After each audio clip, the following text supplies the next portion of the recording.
नमस्कार दोस्तों, welcome back to my YouTube channel. दोस्तों आज के वीडियो में एसबीआई के एक बहुत ही शानदार स्कीम के बारे में बात करेंगे। यदि आप मिडिल क्लास या लोअर मिडिल क्लास से बिलोंग करते हैं और आपकी सैलरी 10 से 20 हज़ार के बीच में है, फिर भी आप करोड़पति बन सकते हैं या बनने का सपना पूरा कर सकते हैं एसबीआई के इस स्कीम में सिस्टमेटिकली इन्वेस्ट करके। दोस्तों यदि आपकी भी इनकम लिमिटेड है और आने वाले कुछ सालों में एक बहुत बड़ी रकम की ज़रूरत पड़ने वाली है, जैसे किसी को अपना घर खरीदना हो, बच्चे की हायर स्टडीज़ करवानी हो, गाड़ी खरीदनी हो या बेटी की शादी करनी हो, इन सब के लिए एक बहुत बड़ी मोटी रकम की ज़रूरत पड़ती है। तो दोस्तों एसबीआई के इस स्कीम में आप एसआईपी करके या लमसम करके अपनी ज़रूरतों को पूरा कर सकते हैं। दोस्तों वीडियो में आगे बढ़ने से पहले आपसे एक रिक्वेस्ट है, यदि आपने अभी तक इस चैनल को सब्सक्राइब नहीं किया है तो प्लीज़ सब्सक्राइब कर दीजिए, और यदि ये वीडियो आपको अच्छी लगे तो प्लीज़ लाइक कर दीजिए। ये आपके लिए फ्री है पर मुझे इससे मोटिवेशन मिलता है। तो चलिए जानते हैं एसबीआई के इस फंड के बारे में। एसबीआई के इस फंड का नाम है SBI Contra fund direct growth plan. पिछले एक साल की रिटर्न की बात करें तो इस फंड ने 47.23% का रिटर्न दिया है। पिछले 3 साल के रिटर्न की बात करूं तो इस फंड ने 29.64% का रिटर्न दिया है, और पिछले 5 सालों में इस फंड ने 28.39% का रिटर्न दिया है। सिंस इंसेप्शन रिटर्न की बात करें तो इस फंड ने 19.99% का रिटर्न दिया है। अब सिंस इंसेप्शन से मतलब है जब से ये फंड लॉन्च हुआ है तब से लेके अब तक इस फंड ने लगभग 20% का रिटर्न दिया है। दोस्तों एसबीआई का ये फंड 1999 में लॉन्च हुआ था। मतलब यदि किसी ने 1999 में सिर्फ 1 लाख लगा के छोड़ दिया होता तो आज की डेट में उस 1 लाख की वैल्यू 95,19,767 हो गया होता।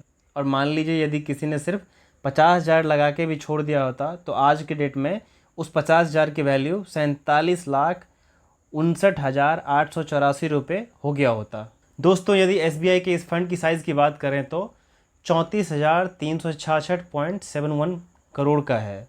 इस फंड का करंट एनएवी प्राइस, एनएवी मतलब नेट एसेट वैल्यू प्राइस की बात करें तो 394.73 रुपीज़ है, और इस फंड का एक्सपेंस रेशियो 0.61% का है।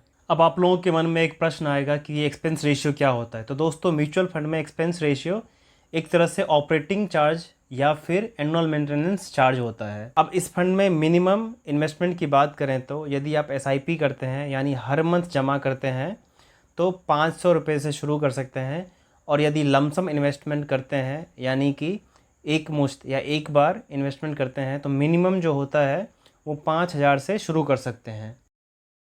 अब दोस्तों टैक्स इम्प्लीकेशंस की बात करें तो short term capital gain tax 20% है, जो पिछले फाइनेंशियल ईयर में 15% था, यानी कि 5% बढ़ा दिया गया है। और long term capital gain tax की बात करें तो 12.5% है करंट में। Long term capital gain tax दोस्तों 1,25,000 से ज़्यादा विदड्रॉ करने पे लगता है। अब दोस्तों जानते हैं इस फंड के होल्डिंग्स के बारे में। तो टोटल 103 कंपनियों में इस फंड का पैसा इन्वेस्टेड है।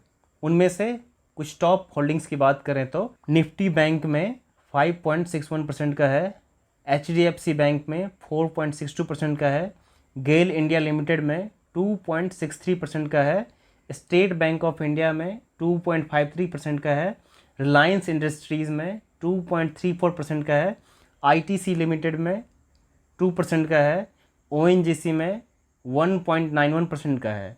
अब यदि इस फंड का सेक्टर वाइज एलोकेशन की बात करें तो फाइनेंशियल सेक्टर में 25.7% का है, एनर्जी में 15.8% का है, हेल्थ केयर में 7.8% का है, मेटल एंड माइनिंग में 6.9% का है, टेक्नोलॉजी में 6.8% का है, ऑटोमोबाइल में 6.7% का है, कंस्ट्रक्शन में 6.3% का है, अदर्स में 24.1% का है।